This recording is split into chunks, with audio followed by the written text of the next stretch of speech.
உனக்கு கோபம் வரும்போது, உன்னை வெறுக்கும்போது, உனக்கு பிரச்சனை வரும்போது, மௌனம் ஒன்றே சிறந்தது. எல்லாம் முடிந்ததென சோர்வடையும் போது சில நிமிடம் எட்டி பார்க்கும் சிறு தைரியத்தை பிடித்துக்கொண்டு மேலே வந்துவிடுங்கள். நாளை நமக்கென மாறலாம்.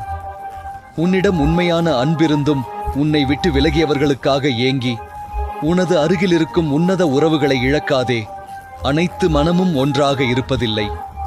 சந்தர்ப்பமும் சூழ்நிலையும் நல்லவர்களை கெட்டவர்களாக்கி, கெட்டவர்களை உத்தமர்களாக்கி நிற்க வைத்துவிடும்.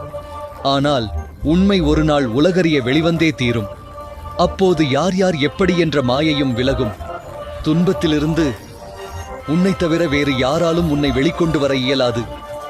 அந்த சக்தி உன்னிடம்தான் உள்ளது என்பதை எப்போது புரிந்து கொள்கிறாயோ அப்போதே சிறப்பாய். உன்னிடம் என்ன இருக்கிறதோ அதற்கு நன்றியுடன் இரு. ஏனெனில் இங்கு